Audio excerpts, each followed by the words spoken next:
Whiners, it's me, P. Welcome back to Adultish Whines, a sort of adultish podcast. It's safe to whine about all things here, big or small. We whine about everything. Friends, family, dating, mental health, trauma. Want to share your whines of the week? Send it into info@adultishwhines.com or slide in my DMs at Adultish Whines. New episodes every Thursday, and if you know what's good for you, make sure to subscribe to get notified of new episodes. I'm gonna need more wine. Please pardon my appearance, whiners. I know I get red-faced when I'm drinking, too. I had the decision to make today. Do I rush home from work, walk Pedro, train Pedro, play with Pedro, engage with Pedro? Or do I go put makeup on and get ready for this podcast episode? And I'm going to choose Pedro every time. Sorry to my guests that I have on. She'll understand. She always looks so fabulous, though. Like, I think y'all are in for a treat. And I think I look like I didn't move into a home. It looks like I just moved into, I don't know what it looks like, but it's not like this. The sweats are not giving. They're like wrinkled. There's lines in them. Nothing is properly hung at my house yet. I'm really hanging on by a thread. So please pardon my appearance and my red face as I drink this delicious rosé. I have no idea how to pronounce this rosé, but I just know that I got it at Costco for $12.99. It's that one with a really hard like glass top, not a cork, not a screw top. It's like a glass thing in the thing that you got to take off, and like you almost always break the bottle. You know which one I'm talking about, but it sure is good. It sure is good, and that's what's important to me. Côte de Roses or something? Côte de Roses? I don't know. I like it. It was cheap. Go Costco. Also, the drive. The reason why I had so much more, like, less time. I'm starting recording this podcast the same time I normally do. But I live further from the studio now. So what used to take me 16 minutes to get here is now taking me 42 minutes to get to the studio. And time is money, people. That's one thing that I've been learning in the past couple of years. Time is money. Time is valuable. And so I chose Pedro again over that. But there's kind of something new and fun coming where maybe I'm not going to be driving so long times to the studio. We'll see. I don't know. Can't say too much. Can't say too much because I really don't actually know all the details. I'm not going to lie. I'm not even being like cute and secretive. Like I'll find out soon and let you guys know, like pretty soon to when I find out, pretty close to when I find out. But yeah, that is... The potential of it is exciting. So we're making moves. We're in season 4. Maybe we're moving to season 5. Season 5 happens when there's a shift, right? Like as a reminder, season 1 was with Carolyn at a studio. Season 2 was when I rebranded. I was sitting at my kitchen counter. Season 3 was when I was made a studio in my bedroom or in one of my bedrooms at my apartment. Season 4 has been at this spot right here in Creators Guild. What is season 5 bringing? I don't know. Yikes. I am excited for the guest on. Like I said, she does always look fabulous. She was on in the early 100s, 106, 107, I believe. Or 106 or episode 107. Her name is Jenn Pinkerton. She's a psychotherapist. We met on the Nightcap originally, where I meet some of my most lovely guests. Thankful every day for Carolina and the Nightcap crew. And we honestly, at first I thought she thought I was nuts, but turns out, well, I think she still thinks I'm nuts, but like we do get along. So maybe I'm not as crazy. But anyway, we talked a lot on that episode about like inner child healing, and man, it was a good episode. So if you go back, I would highly recommend you go back and listen to it.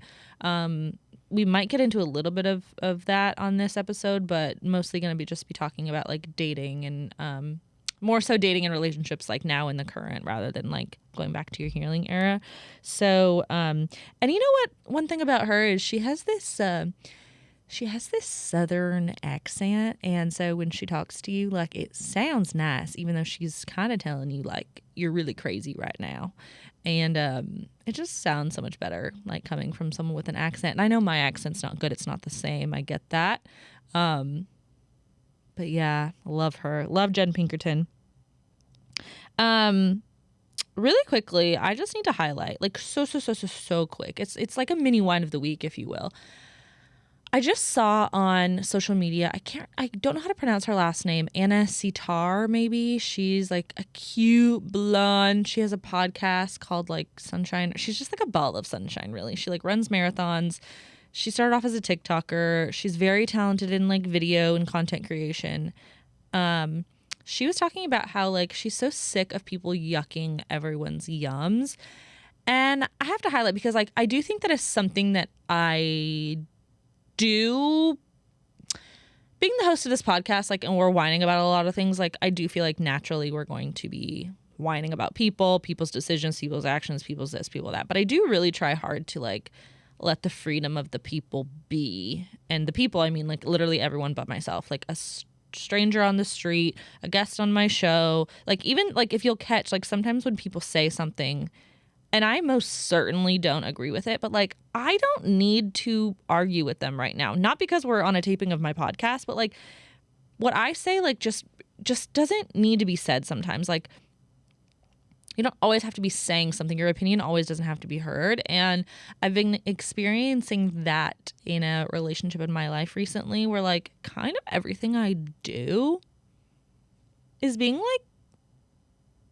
like critiqued. Everything I do or say has been critiqued recently. And with one relationship that I'm having, not my whole life with I'm not the victim here. I'm just saying like in one relationship and I'm just kind of like, it's coming to light and I'm just kind of like over it. Like stop addressing everything I say. You don't have to have an opinion on every single thing I say. If I have an opinion on something, it can just be my opinion. Like I'm talking down to like, if these shoes are dark brown or chestnut brown, like why are we gonna argue about that? Like if I say they're dark brown, that's just how I see them, yo. Like leave me alone. Like I'm just I can feel it. Get off my jock. Like my temperature is rising, and that's my intro to the episode. It's just my whine of the week. Is like stop yucking people's yums. Let people be themselves. Not everything has to be highlighted. Not everything has to be addressed. Not everything has to be criticized. Like, and also, why do you feel like your opinion is so important that you need to say it about everything? Something that I learned from, oh my God, am I talking about Jewel Homan again from that friendship episode 133? She kept saying in her episode is like, what I want to offer. Like, instead of saying like, do this or you should do this, she was saying what I want to offer. And I loved that. Like, what I want to offer is like maybe there's a different perspective. Like there's just different ways to go about conversating with humans, and it's not yucking people's yums. So just a reminder, if you're a yum yucker, stop. And very happy to have Jenn Pinkerton on, so we're about to get into that. But of course, as we all know, we talk about hard things on the podcast. We talk about hard things in life. I'm talking about being judged or criticized. Like, even if I didn't have like some major mental health things that like are wrong with me, you know, like a troublesome childhood and shit like that, like sometimes you just need someone to talk to, unbiased. You pay for their attention. You're paying for their advice. You're paying to have these ideas bounce off the wall. So that is why I love having BetterHelp Therapy as a sponsor. There's no shame in the therapy game. You can just be a regular human with regular human stuff like me. Well, I used to have bigger things, and now I'm onward and upward. I'm sure there's going to be a downward here soon sometime. I'm so sure of it. But BetterHelp.com/adultish. You'll get 10% off your first visit. It's so easy. Don't wait. You'll feel so much better checking it off your list. Don't be scared if you don't love the first therapist that you find, because they'll easily match you with another one, and you don't have to go through the insurance rigmarole to find out if they're in your network, if they're not, and they do remote. So I think it's easy enough. So go to BetterHelp.com/adultish to start today. It is so ad, but like it is. It's an ad and it's true. Go do it. Love you, whiners. Jenn Pinkerton, welcome back to Adultish Whines. Thank you for having me. Yes. Okay, wait. I wrote down what episode you were on. What was it? 106? I do not know, but it was fun. It was fun. I think you were last on 106. Okay. Which this is like episode almost 140, so it's been a while. Okay. As a refresher for anyone who hasn't listened, highly recommend going back to listen to that episode. We talked a lot about childhood trauma, healing your inner child, emotions, understanding each other. Yes. In relationships, but also background. You're a psychotherapist, connection expert. Yes. Really anything to do with relationships, not just romantic, right? Right. It's how you relate to, your partner romantically, but it's also how do you relate to your child if you have one? How do you relate to your parents? How do you relate to your siblings? How do you show up at work? It's that ability to connect with other people. Yeah. Socially aware must be a big pocket in there, right? For sure. For sure. Okay. And host of the Redhead Reveal podcast and a new one since I've last seen you, Jenn Pinkerton Art. Yes. You're an artist now. I that is a label I have resisted, but I have to actually agree at this point. Yes. What started out as just a fun little passion project turned into something really viable and entertaining to me, and I'm really loving it. So that's so cool because before you started with your actual therapy licenses and stuff, you were a writer, right? Yes, so which I'm just a creative in art. in all ways. I'm just a creative. Yes. Yeah. Can't beat it out of me. So that's so cool. Okay, can you tell me a little bit about the art? Sure. Because I've seen it on your Instagram and it's so eye-catching. Thank you. It started out as, if you are a client of mine, there are some things that I will say over and over to you, depending on what works and what your presenting concern is. So, for instance, maybe I'm telling somebody boundaries are badass. Let's not forget that. Maybe I'm saying, you know what, you can do hard things. Maybe we're saying, hey, you can tell somebody to tell the fucking truth.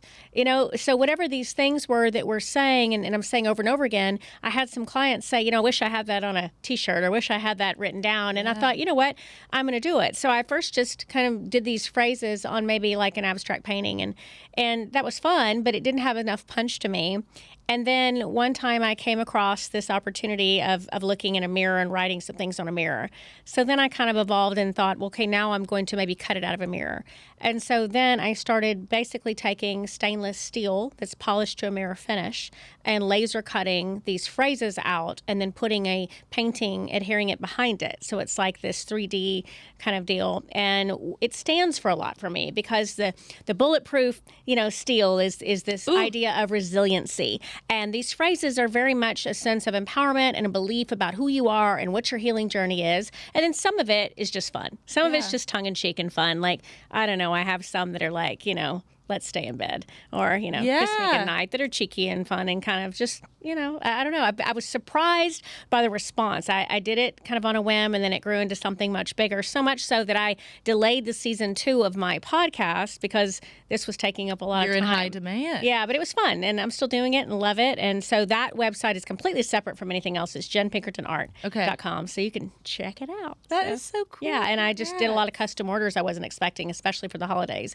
People would say, wait, can you make it say this, or can you say that? I was like, sure, why not? Wow, that is so cool. And we're not even here to really talk about like being an entrepreneur or inspiration that way, but like that's really cool. Like you're totally set in your career, you're doing what you love to help people, and then something that you randomly came across because you tried something new, going to the thing that you said where you had the opportunity to write something on a mirror, and you were like, hey, I want to do this. And then it turned into a business. Exactly. And, that's so much of a story of what I think people, maybe don't think about, and I was one of them, is tapping into these opportunities when life, gives you some, and to be able to tap into your creative spirit. I think that we all have a part of us that is this youthful part, this child part that wants to play and have fun, and sometimes we don't let ourselves do that.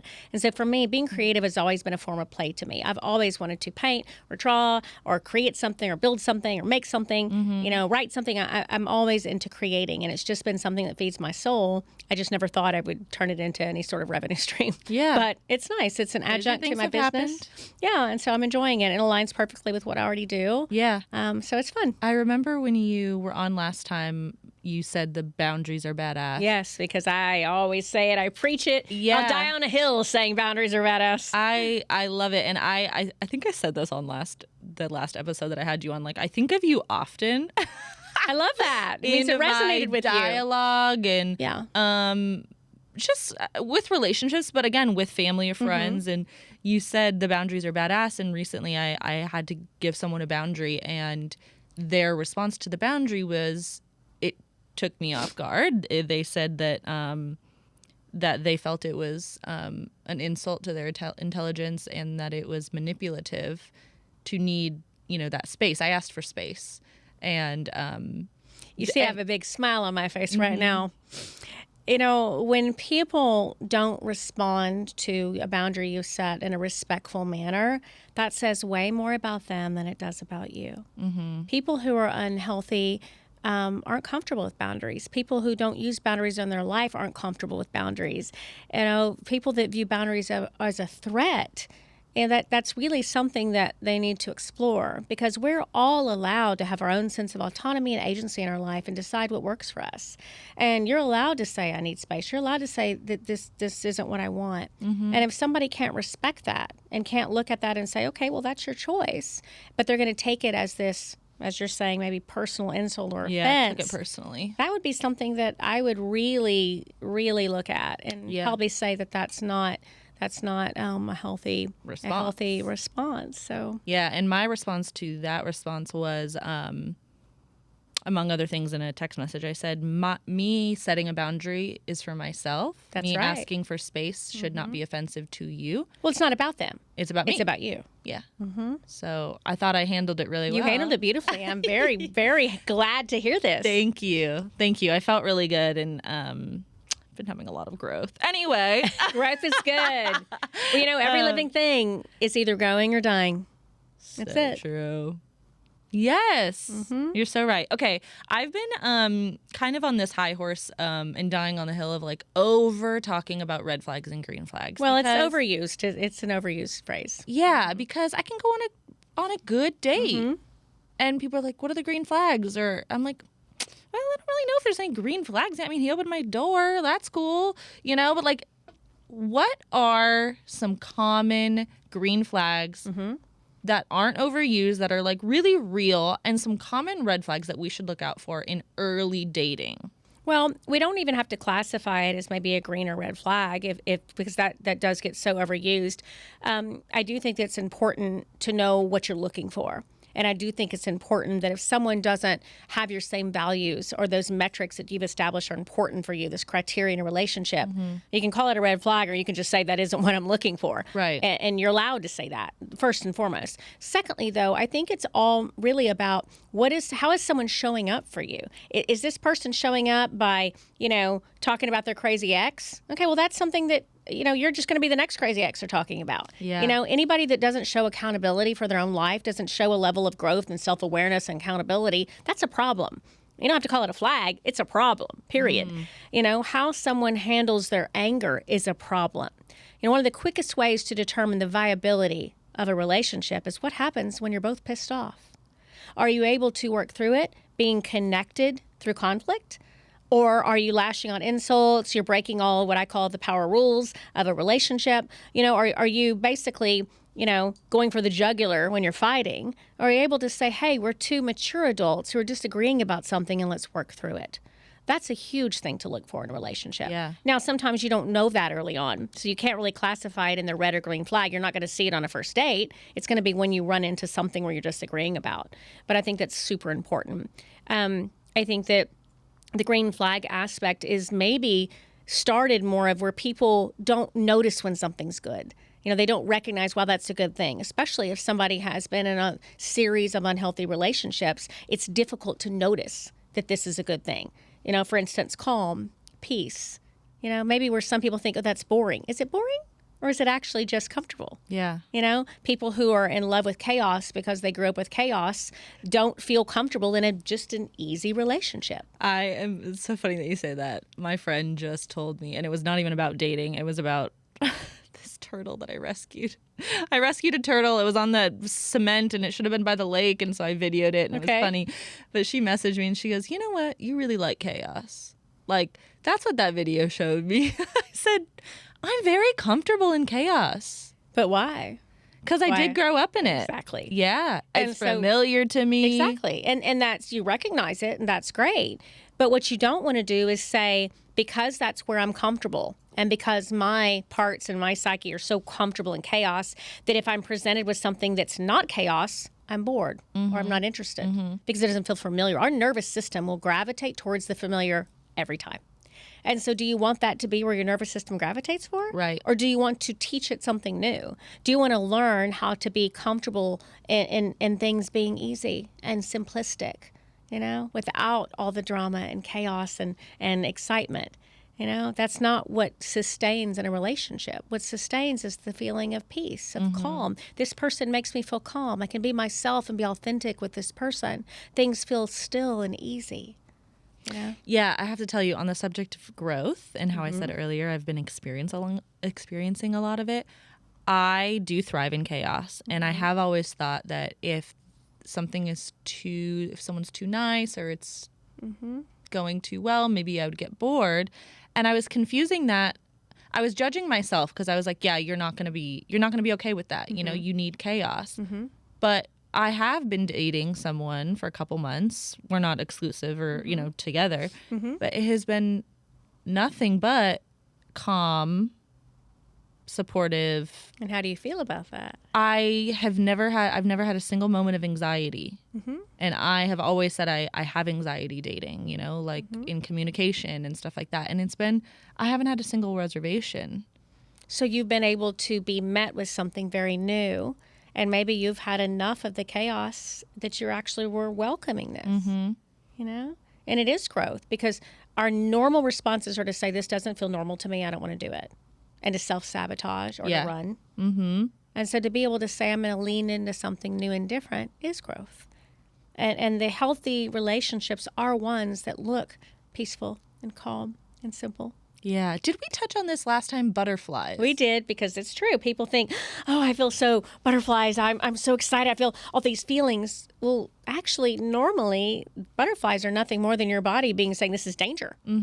What gives us butterflies? Excitement, fear, anxiety, uncertainty. Are those things you want to label a relationship? No. A relationship is supposed to be about, fun and peace and calm and joy and simplicity and feeling connection with somebody. Yeah. Okay. And then what about, me and him, we're doing so well. What about when the first conflict arises? Conflict's inevitable. You are not clones of each other. You're not robots. You're two unique individuals. You are going to have conflict. Conflict is not a problem. It's how we manage conflict is the problem. And the most important thing is to try to stay connected during conflict, meaning that we're going to say, we're both adults. I'm upset about something. I'm going to present to you that I feel this way about X. I'm not going to come at you and say, you did so-and-so. I'm going to say, I feel this way about something. I feel. An I feel statement is a game changer, because our walls don't go up. Anybody's wall goes up when it's, you did this. But does your wall go up if someone says, hey, I feel like Saturday night, I was really disappointed? That invites conversation. That invites curiosity.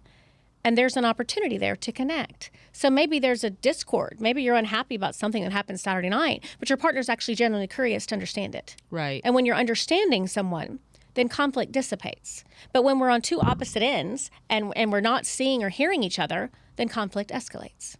Yeah, and if you're being told, like, not I feel you did this. If you're saying you did this, and the other person is like, whoa, no, I didn't. Because now they're being defensive. And you can't be curious and defensive at the same time.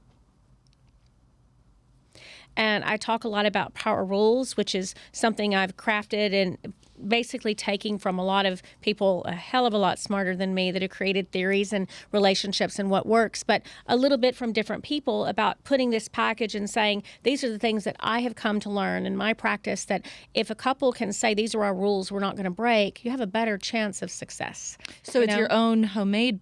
It's just not homemade, but like your own decided upon power rules. I've just put them together to say, this is what I see. Some of them are from Gottman, who are, amazing therapists that have come up with things. Some are from EFT, which is by another therapist that came up with this. There are different things that put together, and then what I just see. And one of those power rules basically is from Gottman, which is defensiveness. If you're going to be defensive every time your partner says something, and you're going to say, well, you did that to me last Friday night, well, you're not hearing them anymore. You're deflecting. and you're not willing to be accountable and listen and be curious. And we Right. have to maintain curiosity. Because after all, if we're supposed to be interested in this person and maybe love this person, why aren't we curious about what they're feeling? Curious and connected in Yes. conflict. Yes, and it is hard to do. I'm presenting it as this simple thing. It's not Right. simple. It takes practice. But if you decide, hey, this is what I want to do, and especially if you have this evolved relationship where you can actually tell your partner, hey, the next time we fight, I want to stay connected with you. I want to change up our language. I want to start saying, I feel. I'd like for you to do the same thing. I want us to try to meet each other where we are in the middle instead of being angry and defensive and shutting down or attacking. That changes what conflict looks like. Then we're just having conversations and we're disagreeing and we're not escalating and we're not ending relationships and we're not doing things that we're embarrassed of the next day about how we reacted. Yeah. Because reactivity, comes from our own triggers, our own feelings, our own wounds that we haven't resolved. Oh, preach on it. I could preach about this topic all day long. On it. Are you doctor yet? Weren't you finishing No, your I'm master's? close. I'm close, but I'm not quite I was there gonna yet. say, preach, Coming Dr. soon. Pinkerton. It's coming soon, and when it happens, I'll be right back here so we can celebrate, okay? Yes. It's coming soon. Yay, yay, yay. You were just on the up and up. Okay. Oh, really quick. A couple things that I've been hearing or experiencing. Deal breakers. How do I say this? Have you experienced culture and religion like being an absolute deal breaker? Sure. Because For that some people, really they does are. go into compatibility. Absolutely. I mean, you are allowed to say, I believe these things, and I'm looking for a partner that believes the same as I do. You're allowed to do that. You're also allowed to say, I was raised this way. This is what I was taught to believe, but I've met someone they believe differently, and I'm curious about it. Neither one's wrong. And I think that's a personal choice. I think that it's okay to say, I only want to date somebody that is of the same culture, the same religion. That makes sense. Yeah. You're also allowed to say, I was raised this way or I believe this, but I like this person so much that I think we might be able to meet in the middle, or we might be able to respect each other's boundaries in this, that they can feel this way and I can feel this way. And it would be okay to basically be honest with each other about that at the start of, or when it comes up in a Absolutely. relationship, and say, I'm willing to give this a go. And if it's Sure. not, then, you got to know when to pull out. I don't think there's a right or wrong answer in that. For some people, it is a hard line that I'm only going to date someone within this religion, within this culture. That's fair. Yeah.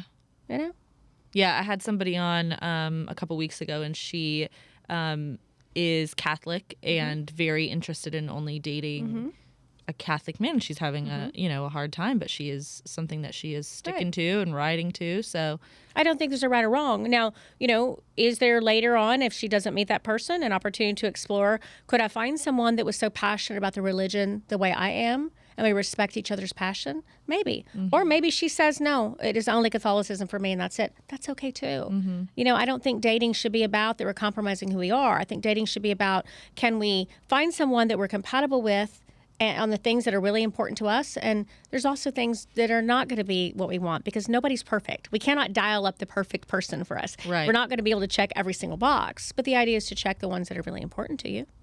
the important ones. Yep. Okay. Why do I run away at the first sign of trouble? There's many answers for that page. Many answers. Is it my chaotic upbringing? Is it a fear of commitment? Well, I think we would have to dive deeper one-on-one for me to give you a perfect answer, but Yeah. I'll throw out a few. Okay. I'll say that can handle it. oftentimes when someone runs, and you're saying you run when it gets too close, give me a little bit better understanding of the run. So two things about me that are for certain. It's easy for me to find something to run away from. Okay. The ick. You get the ick easily. Yeah, I wouldn't say the ick because it's deep. not like, oh, I don't like your shoes. Okay. Like, it's like, ooh, you talked to me really disrespectfully, and that's something that I Should get the ick if someone's talking you disrespectfully. Yeah, but it seems more like that's like Okay. a done deal for Okay. me. Like, and there's not a whole lot of coming back I can do. Like, I feel it Disagree with innately. Like, I don't know how to get my mind to But go that's out not there. running away. That's a boundary you set. You don't want someone to speak to you in a disrespectful manner, nor should you, frankly. Yeah, So I wouldn't call that running away. yeah. But if you feel like maybe do you run away when it gets too serious, or do you run away too easily? Maybe it's not a boundary, it's just other things. Maybe somebody, I don't know, you didn't have fun. I don't know, you didn't feel like this No, was I'm as kind of always fun having fun. anymore. Then give me more of a reason you would run. Other than being disrespectful, because, I mean, you should run. Yeah, that's probably the main thing. But what counters that, which I find interesting, is I will stick around for disrespect as well. Well, I don't think anyone should be disrespected. Like verbally, I'm running. Actions wise, like if you're like shooing me off or like just kind of being dismissive, I'll stick around. And I think it's toxic. Well, you meaning that they're not what? You're saying they're just missing either they're being unavailable or they're not giving you those signals? Yeah, like more like F-boy vibes. Well, that's usually about you trying to earn approval or earn love. That's usually about there's a holdover of a wound that maybe you tried to earn approval or love when you're younger. Again, this is not parent bashing. Most parents do the very best they can with what they have. Yes, of course. But what if you got a lot of messages growing up that you were a good girl when you made good grades and you did all the good things, and so you want to earn that approval again? You know, what if you had this subconscious messaging that makes you feel like you need to earn love and earn approval? And if somebody makes you earn it, it makes you work for it, you're attracted to that. But that's just a child wound. That's a wound from when you're younger. Or a wound, maybe a wound that you established as a young adult. But you can shift that. You can make a decision that I don't want to chase that. I want to accept someone's signals when they give me that, or accept their verbal decision that they're not interested in me because I'm worth more than that. That's about identity building. Let's build up your identity to recognize that you're worth someone wanting you just as you are. And if they're not interested in that, then that's not for you. It doesn't make them less than. It just means they're not for you. You just dropped these nuggets of wisdom. Well, I do this all day long, Paige. I know, it's all so day long. good. I work with relationships. That's exactly what it is, I think. It's exactly what it is. That's what I would immediately go to. Again, we dive deeper for me to give you a personal answer. Yeah. But on just a surface level, that's often what does happen. You know, another thing is sometimes people can be avoidant if you're going to go into attachment styles. And avoidant looks like, That's where we're going next. crave So perfect. intimacy. Okay. Avoidant is I crave the intimacy and connection, but I'm so uncomfortable with it and fearful that I'm going to self-sabotage or push away because I don't want to be hurt. There's the difference between an anxious attachment or an avoidant attachment. There's a commonality there. They both want the same thing. They both want connection and love and to feel as though this is their person. But they have two very different ways of managing those feelings. An anxious attachment person is going to work for it and earn for it and trying to get it and feel very worried if things aren't going the way it is. And let me call, let me find it, let me work. And it's like this constant sense of the anxiety of, is this relationship going where I want it to go? An avoidant person might say, I feel all the same things they feel, but instead of doing all that work, I'm going to say I'm out. Or I'm going to push away, especially if it gets a little too close for me. We were going good, but then somebody said, I love you, and I'm out. It's a sense of, I'm so scared of that vulnerability. I'm so scared I'm going to be hurt, but I desperately do want it. And both of those people can move to secure. And secure is being able to understand who you are, to have a very strong sense of self, to have a high level of self-esteem and self-worth, to be able to recognize I am flawed, they are flawed, let's work through that, you know, to feel good about who you are and have compassion for yourself. I think that the biggest component that's missing from a lot of people when you're healing is self-compassion. Is you have to love yourself. You have to recognize this is just something I want to work on. It doesn't mean I'm broken. It doesn't mean something's wrong with me. It means, hey, maybe I haven't healed this one thing that I need to deal with. Maybe I have some unresolved feelings I've never been vulnerable enough to process. And, you know, maybe I want to pivot a bit in how I show up in a relationship. But you're not broken. Yeah. Wow. Wait, what are the other two? It is. So there's anxious attachment. Yes. There's avoidant attachment. There's disorganized, which is a combination of both. And secure. Those are the four main. There's some people that'll branch off and kind of add in, you know, a little bit avoidant / this, anxious / Okay. this. But they're all basically under that foundation of those four. Disorganized is a combination of both. And secure is like. Secure is what we want. Secure says, I know goals. who I am. I feel good about myself. I want a healthy relationship. I'm looking for that in a partner. If that partner doesn't meet my needs, I can respect that we're just not for each other. You know what is so crazy? I think I'm on my way to being secure. I love that. And everyone can do that. Everyone can. That's the biggest message I like to give people is we are not stuck in whatever cycle or pattern we're in. We have the amazing capacity for change. It's the neuroplasticity in our brains, if I can geek out for a minute. Yes, you know, we please. all have this ability to form this new neural pathway and think differently, learn new things. We all do. And so look at, oh, relationships don't work for me? No, that's not true. It didn't work for you before, but it can work for you now. And you can pivot, you can change, you can grow. Everybody can do that. And sometimes people just need a little help. And that's what going to therapy gives you. There's such a fear about therapy. There's, what does this mean? How am I going to be in it forever? I'm so scared. I don't want to be vulnerable. Am I going to cry? Is there still a fear of therapy? There is still a fear. And I think it's about people that feel like I'm going to be told something I can't stomach. I can't hear this. But that's not what it's about. It's about having somebody to work through feelings. It's about learning new perspectives. It's about processing things that you haven't processed. And sometimes when we just understand the why about who we are, why we do the things we do, we can transform. Yeah. And it's really a beautiful thing. I look at it as a privilege to be on somebody's healing journey with them. Yeah. Ooh, you're a good therapist. Thank you. We said something earlier and more in the introduction that I wanted to bring up now, and it kind of goes back to you doing several. You're a writer and you're a therapist, and now you're an artist, and also going through, I think personally for me, being maybe anxious attachment style and realizing that I'm not broken. I'm on my way to secure is at my work conference recently, there was a keynote speaker, and he talked about, and he quoted it from somebody, I think, but basically like, we need more bad ideas. Like, don't just concentrate on having the best ideas, the best 5 ideas. Like, don't only write down the 5 good ones or think about the 5 ones that stick. Like, think of 2,000 ideas, because you're going to get more creative. You're going to have more answers. You're going to have more progress through that. Learn something. And I think that's what therapy, and I think that's what made me think of it again, is like, sometimes in therapy, I'll start on one topic, and I'm all the way at another topic, and I throw out all these ideas, and we're bouncing things off the wall, and it's just like... And that means you have a good rapport and good alliance with your therapist, that you have that room and ability to do that. And I love that. That's what it's supposed to be about. You know, as far as me doing all these things, they all bring me joy. And I'm in a stage of my life where I want to do things that bring me joy, that make me happy. And it's the same thing about ideas, you know? Think about it. Expand your horizons. Do things that make you happy. If they fail, so what? Try something else. You know, our brain is designed to think mostly negative thoughts and mostly repetitive thoughts. But we can actually choose to learn new thoughts and positive thoughts. And when we do that, the world opens up for us. Woo! Cool. Okay. Time for some questions from the whiners. Okay, hit me. Let's go. How do you recommend getting over the validation part of online dating? Why am I so pissed this person I've never met has ghosted me / unmatched me? Well, the first thing I hear when you say that is the story in that person's head. How do they know that they've ghosted them? How do they know that it's about them? How do they know that that person said it's something about you? What if it's not? The story in their head was that it's about me. What if that person had a death in their family? What if that person said, you know what, I'm not ready for a relationship? What if that person says, I'm too busy with work right now?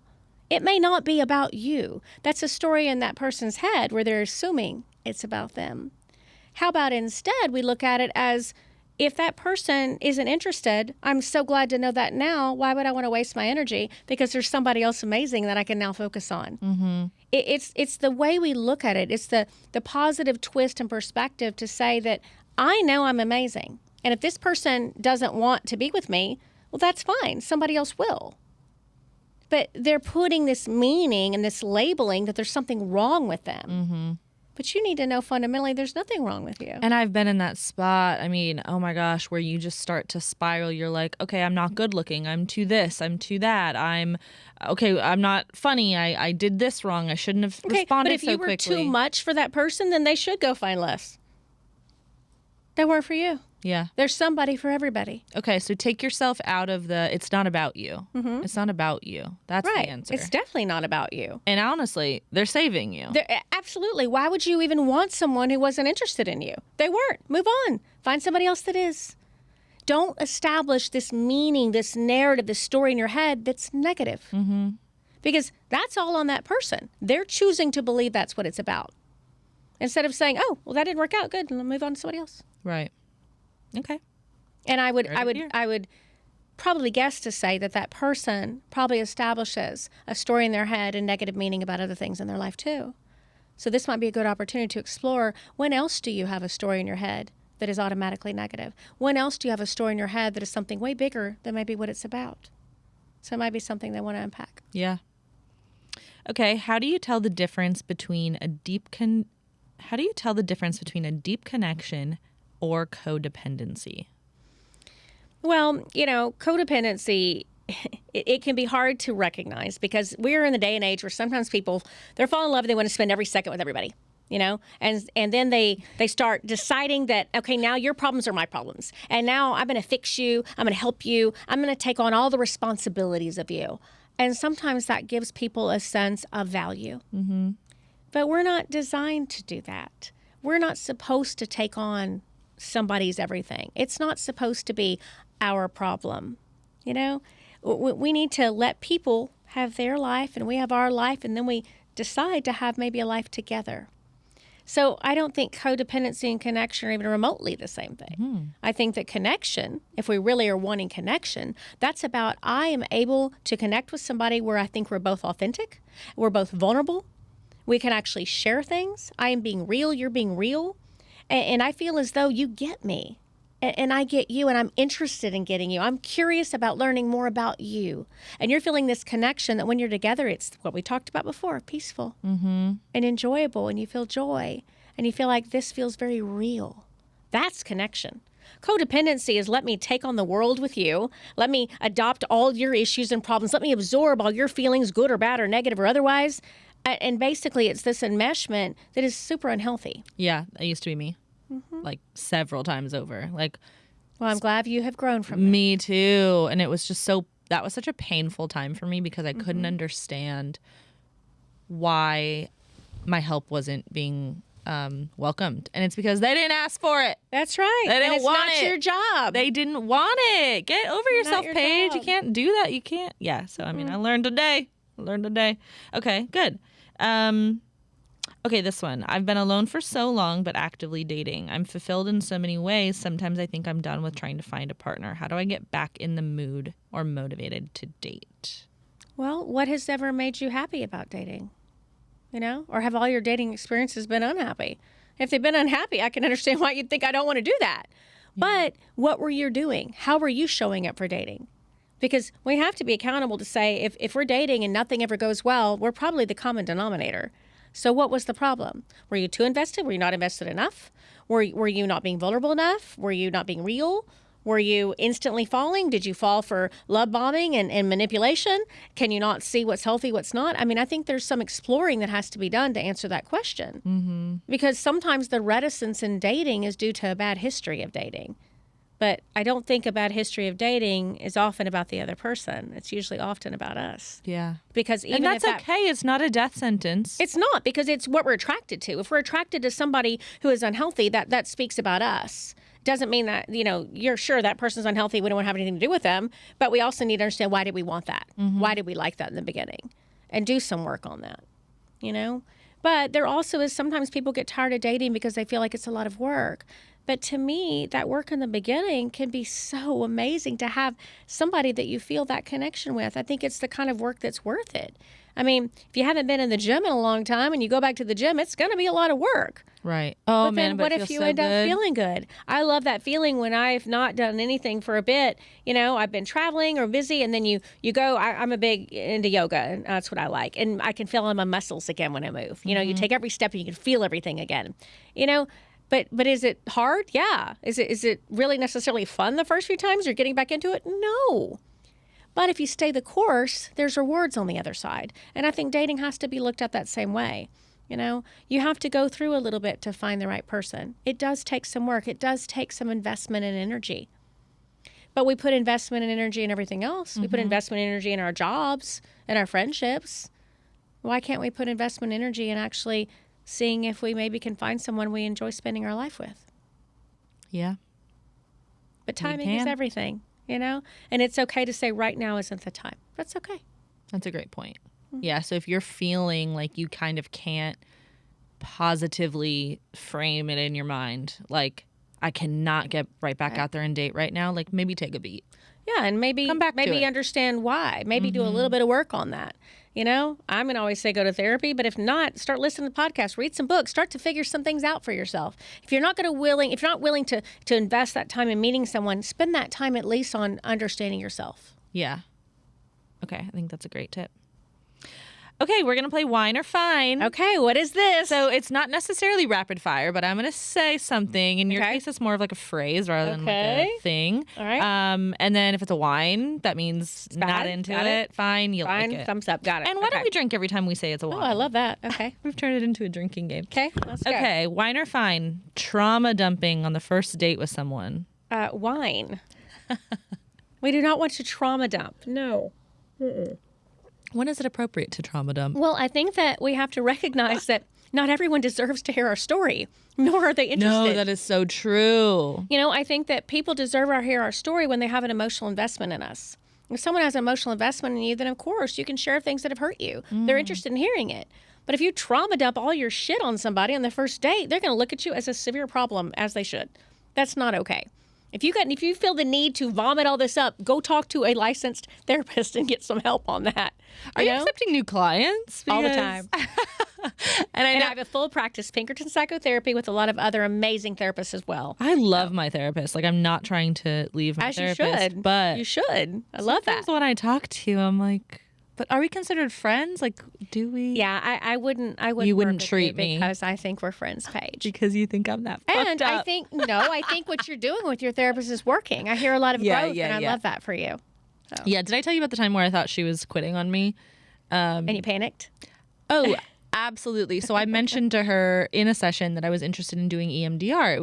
It was close to a traumatic event. I could not get out of this anxiety. I was really behaving. Standard for trauma treatment. I love EMDR. And it's emotional. What does it stand for? It's eye movement desensitization reprocessing. Eye movement desensitization reprocessing. Okay, it's like a hypnosis of some Well, sort. no, it's not hypnosis. It's actually basically you're following either a light or buzzies in your hands, and by moving your eyes, it replicates what happens with our eyes with REM sleep, and you're able to access feelings and things with your protective parts kind of at bay. You're able to rewrite a new narrative around this traumatic experience and what it meant to you. So you're able to work on that meaning of that traumatic experience. Right. I mentioned to her that I knew some people that had done it and maybe this would help, and she was all for it. Like, she said she doesn't do it. But she was referring you to someone who does. Yeah. Wonderful. So she texts me and she's like, hey, I'll see you on this date. But here's a couple recommendations and this will be our last session. And I was like, wait a second. She's like, well, I thought you wanted to do MDR and I don't do it. And I'm like, right. First of all, I have abandonment issues. Don't ever do that to me again. Well, I'm not ready. Maybe I don't need it. But she was trying to meet you where you were. She did nothing wrong. She sounds amazing, and I'm glad you have that. Thank you. Okay, whine or fine? Having a closer bond with your internet friends than your real life ones. I would say whine again, because why are you afraid to show up in person? You know, I like having relationships of all types. That's wonderful to have internet friends and in-person friends. They're not either or. But if you're only wanting to do that, that would make me concerned about what is this fear of showing up in person about? You know, are we hiding? Are we hiding behind the keyboard, hiding behind something because it feels safer? Are we afraid to be vulnerable? Are we afraid of rejection? What does that mean? I would want to explore the meaning of that. So I'm going to have to go with the whine at first. Okay.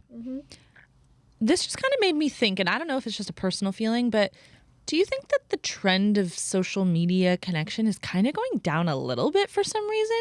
I do think that people are more interested in meeting organically now. I do think that. So. But I still will also be a huge proponent for online dating, or at least events, you know, speed dating events, or like, I'm not giving this company a plug because I don't know them, but I've had clients that have gone to the Time Left, where you meet people on a Wednesday and all these people together. I reached out to them recently because I was like, this is interesting, and I'm having feedback from clients about it. But it's an opportunity to meet people. So whether it's something like that, where it's an organized activity to meet new people, or whether it's online, I think that in a city, especially big as Houston, where we are, you know, it's difficult to meet people. But I do think that fundamentally people like the organic ways of meeting, whether it's introduction, or I met you at a restaurant or a bar, or whether, you know, we ran into each other somewhere. Yeah. You know, one of my clients just met the love of their life at Home Depot, and I thought that wasn't a thing anymore, but apparently it is. So there you go. What aisle? There you go. What aisle? Where did we find? But they had liked interest, you know. They both enjoyed doing something similar, so they had something to talk about. No different than, you know, if you meet somebody at a running club, or you meet someone, you know, doing something that's fun to you, like yoga or pickleball or anything else. And are you a proponent of the woman saying something first? I'm a proponent of anybody saying what they feel like saying. If you see somebody you want to talk You're at to, yoga why and not? you're like, how did you like that class? Absolutely. Why would we be afraid to talk to somebody? I don't know. I used to be. Why? What's the harm? It Again, wasn't if they rejection. don't respond to you, it's not about something wrong with you. If they ghost you, don't respond what? to you, then bye. That's No more problem. about them than about you. Okay, coming back. Feeling, we kind of said this one already, but feeling instantly connected to someone because of the butterflies. Yeah, I'm going to say that is a whine. I mean, that's not what we want. We don't want that kind of connection. We want a connection that feels safe. Everybody is fundamentally searching for emotional safety, but sometimes we get lost on the path to get there. So, whine. Whine. Okay, whine or fine. Sending a 3-paragraph text when you're upset instead of talking on the phone. Whine. Instant whine. Instant whine. There is so much power in replying back with, okay. Okay. Oh. Okay. If somebody gives you a 3-paragraph of their stuff, okay. You wanted to tell me that on a text instead of us talking it through. Okay. Right. There's so much power in that. To me, I feel like that I deserve someone to be able to hold some space for me and sit and have a conversation with me about a problem. Mm-hmm. And text is not a good way to do that because we can't tell tone, and also it allows one person to freely dump whatever crap they want to dump, and you have to just take that. Right. Versus being able to say in person, hey, wait a minute, you're hurting me. What you're saying right now feels like an attack. Can we reword that? Yeah, back to what you said about I mean, I think that I feel. Exactly. And so I don't think text is a healthy way to manage any kind of conflict. And if somebody gave me a 3-paragraph text, I'm probably going to say, okay. All right. Wow. Just because someone says something doesn't make it true. And we oftentimes get stuck in this cycle believing, well, they said I'm this, this, and that. Okay, but so what? They just said that. That doesn't mean you are. Mm-hmm. And just because someone says something, it doesn't always require a response. No, it doesn't. And especially if you're in an unhealthy relationship, this is when this really rings true. Or even if we're not going to say it's fully unhealthy, but maybe you just haven't learned how to manage conflict together yet. These long paragraphs of texting are going to get you nowhere closer to resolution. Right. They're just not. And so being able to say, okay, well, I would like to speak about this in person when you're ready is a great answer. Yeah. Thank you for sharing, but I want to talk about it in person.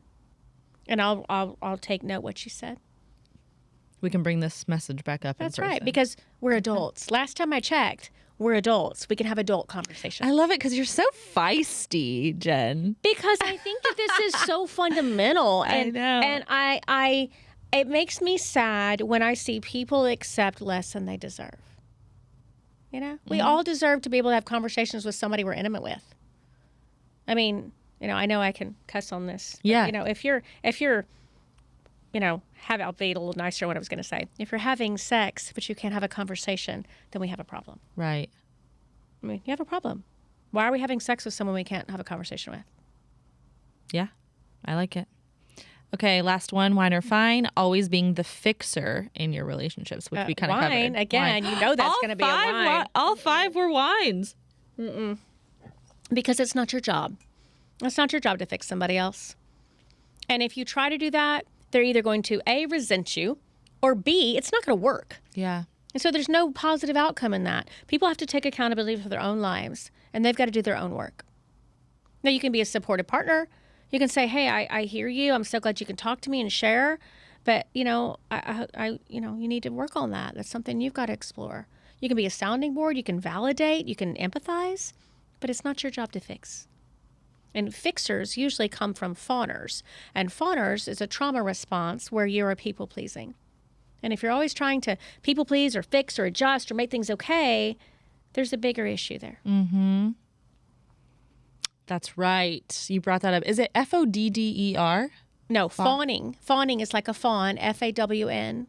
Oh, fawner. Yeah, fawning. I know my southern accent. Okay, yeah.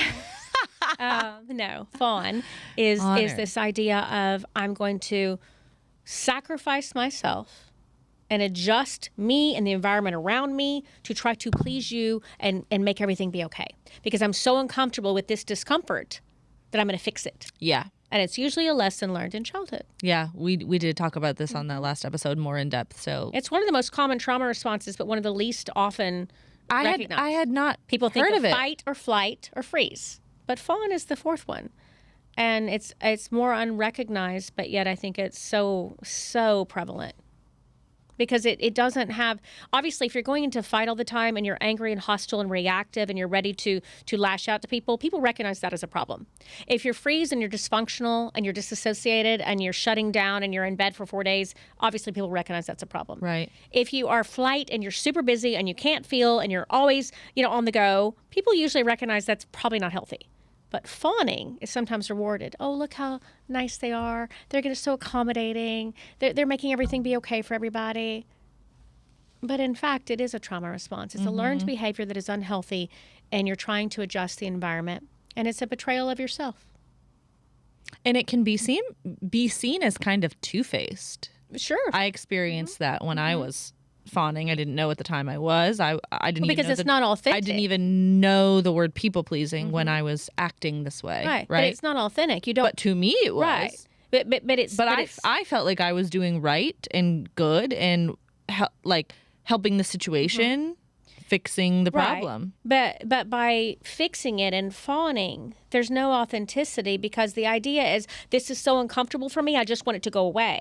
That's what's happening with fawning. Versus saying, you know what, whatever this issue is, let's talk it out. Let's work through it. No. It's I safe was to like, be let's able to just deal with it. wrap up the issue. Like, let's figure it. And I'll do what I have to do. But that's your quest for emotional safety. Yeah. And instead of being vulnerable and authentic to work on it, your quest was saying, let's wrap this shit up quickly so that I don't feel so uncomfortable.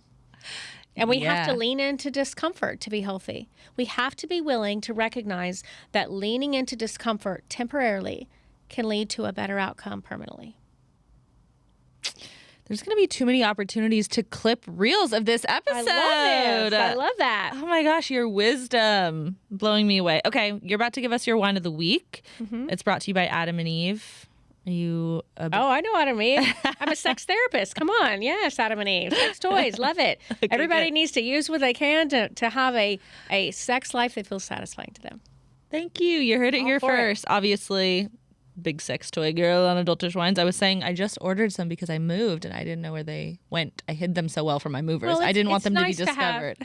Well, there's no reason to hide them. There's no shame around it, number one. But number two, it's nice to explore some new toys. So it's probably time for you to freshen up your supply. It is time. It's like, that's kind of the last thing that I do for myself. Like buying new underwear, socks, and sex toys and bras. It's the last thing on my list. Why? It's self-care. I know. And there's no shame in doing anything that makes us feel good in that way. Okay. Well, Adam and Eve is giving Adultish listeners a deal, 50% off of one item, 3 special bonus gifts, 6 free movies, and free discreet shipping. Go to adamandeve.com to get 50% off one item, 3 free gifts, 6 free movies, and free shipping. It's code ADULTISH, ADULTISH, at adamandeve.com. Woohoo! Woohoo! I love it. It's a good deal. I love it. I do paid advertisements on mine too. I like this. And the privacy is important because if you ship it to your work, it's not going to say. Well, yeah, you know, you don't want everybody at work knowing what your Friday night might look like. You don't, unless you're at the type of work where you don't. Anyway, what's your wine of the week?